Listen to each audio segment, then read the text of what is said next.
اور بڑا میرے دل کو بھائی بڑا سکون تسلی ملی. اچھا مضمون پڑھو تو بڑا دل اچھا ہوتا ہے. اور ہم لوگ تو بس ایسے ہی اتنے پڑھے لکھے تو نہیں, اللہ تعالیٰ کی مہربانی سے ایسی چیزیں ہمیں مل جاتی ہیں کہ ہم گھر بیٹھے ہی معلومات حاصل کر لیتے ہیں.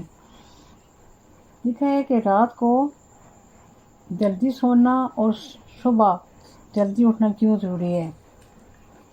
رات کو جلدی سونا اور صبح جلدی اٹھنا انسان کو صحت مند اور عقل مند بناتے ہیں. کتنی زبردست بات ہے. کیا حقیقت میں رات کو دیر سے سونے اور دن میں دیر سے اٹھنے والے سے صحت کو نقصان ہوتا ہے, اور اس کے برعکس کیا رات کو جلدی سونے اور دن کو جلدی اٹھنے سے صحت اچھی رہتی ہے؟ آئیے جانتے ہیں. کیا آپ جانتے ہیں کہ آپ کے جسم کے اندر ایک حیرت انگیز حیاتی گھڑی ٹک ٹک کر رہی ہے. یہ گھڑی بہت ٹھیک وقت بتاتی ہے. یہ گھڑی آپ کے بہت سے جسمانی افعال کو کنٹرول کرتی ہے, جس میں نیند کا وقت بھی شامل ہے. رات 11 بجے شام 3 بجے تک آپ کا زیادہ تر خون جگر میں جمع ہوتا ہے.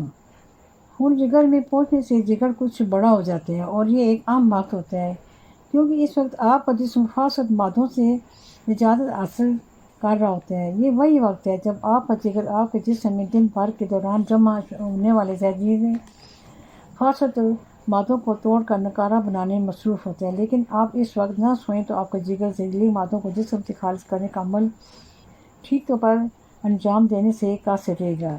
جگر کو یہی کام انجام دینے کے لیے 4 گھنٹے درکار ہوتے ہیں, اور یہ آپ پر منحصر ہے کہ آپ کا جگر کو کام کرنے کے لیے کتنا وقت دیتے ہیں. اگر آپ 12 بجے سوئیں ہیں تو جگر کو 3 گھنٹے ملیں گے. اگر آپ 1 بجے سوئیں تو جگر کو 2 گھنٹے ملیں گے. اور اگر آپ 2 بجے سوئیں تو جگر کو زہریلے مادوں کی صفائی کے لیے صرف 1 گھنٹہ. اور اگر آپ رات 3 بجے کے بعد سوتے ہیں تو پھر سوچیں بھی فاسد مادوں کو جسم خارج کرنے کا موقع نہیں ملے گا. اور اگر آپ کو سونے کے لیے یہی معمول برقرار رکھتے ہیں تو ایسی صورت میں زہریلے مادے جسم میں جمع ہوتے رہیں گے. رات میں دیر سے سونے دیر سے سو کر اٹھنے سے آپ کے جسم کو فاسد مادوں کو خارج کرنے کا موقع نہیں ملے گا, اور آپ کا جسم اور بہت سے افعال نہیں کر پائے گا. رات 3 بجے سے 5 بجے تک دوران خون کا زیادہ زور پھیپھڑوں پر ہوتا ہے. اس لیے آپ کے لیے اس وقت میں ورزش کرنا اور تازہ ہوا میں سانس لینا بہتر ہے. اور آپ کے لیے زیادہ بہتر یہ ہوگا کہ آپ تہجد کی نماز پڑھیں, جسم کو توانائی سے بھرنے کی کوشش کریں. یہ وہ وقت ہوتا ہے کہ جب ہوا ہر قسم کی آلودگی سے پاک اور تر و تازہ ہوتی ہے. صبح 3 بجے سے 5 بجے کے دوران خون بڑی آنت میں آتا ہے, اور اس وقت آپ کو فضلہ خارج کرنے کے لیے بیت خلا کے جانور کا رخ کرنا چاہیے تاکہ آپ فضلہ یا آپ کی بڑی آنت سے خارج ہو جائے, آپ کا جسم دن بھر غذائیت جذب کرنے کے لیے تیار ہو جائے.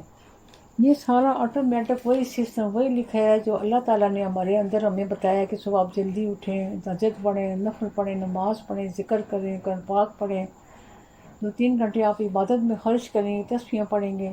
جب آپ اٹھیں گے تو آپ کو پھر ساتھ میں بھوک لگے گی, اور اس طرح آپ ساتھ ساتھ پانی بھی پیتے رہیں. پھر آپ دیکھیں آپ کو کتنی سخت زبردست بھوک لگتی ہے.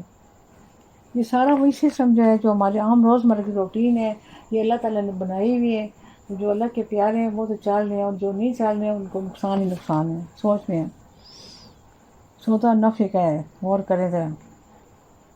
صبح 7 سے 9 بجے تک کا خون کا زیادہ بہاؤ معدے کی سمت ہوتا ہے. اس وقت آپ کو ناشتہ کرنا چاہیے, اور یہ آپ کے دن کا سب سے اہم کھانا ہوتا ہے. اس بات کو یقینی بنائیں کہ ناشتے میں وہ تمام چیزیں شامل ہوں جس سے آپ کے جسم کو مطلوبہ غذائیں اور طاقت مل جائے. آپ ناشتے کا انعقاد کریں گے تو آپ کو مستقبل میں صحت کے کئی مسائل کا سامنا کرنا پڑے گا, اور یہ سارے مسائل میرے آپ ہی کو سامنا کر رہے ہیں. تو ناشتہ کرنے میں غفلت کر رہی ہے, وقت ضائع کر رہی ہے, اور صحت بھی تباہ ہو رہی ہے. اس لیے ہمیں اپنی صحت اچھی رکھنے کے لیے جلدی سونے جلدی اٹھنے کی عادت بنانی چاہیے, اور صبح کا ناشتہ بھرپور کرنا چاہیے, اور ناشتے کو ٹالنا نہیں چاہیے. لیکن آج ہم صرف اس کے برخلاف کرتے ہیں, دیر سے سونا, دیر سے اٹھنا, صبح کا ناشتہ بھرپور کرنے کے بجائے رات کا کھانا بھرپور کرتے ہیں, جس کی وجہ سے صحت پر بہت مضر اثرات مرتب ہوتے ہیں. تو یہ تو سارا مضمون میں نے پڑھ لیا ہے. یہ آپ ہی اب غور سے آپ نے سننا ہے, غور کرنا ہے. بڑا زبردست ہے اور بڑا آسان زبان میں ہے. یقیناً آپ کو اچھا لگے گا اور سمجھ بھی آئے گی. یہ میری ڈائری میں تھوڑی سی باتیں لکھی ہوئی ہیں. 16/11/81 رات 10 بجے دن بدھ. لباس. دولت مند کا لباس تجارت ہے. آدمی کا لباس علم ہے، جسم کا لباس تندرستی ہے، علم کا لباس عمل ہے، درویش کا لباس قناعت ہے، اور اولاد کا لباس سعادت مندی ہے، عورت کا لباس حیا ہے۔ زبردست۔ خلیل جبران نے کہا ہے، کوئی شخص رات کی ظلمتوں میں سے گزرے بغیر طلوع سحر کا نظارہ نہیں کر سکتے ہیں۔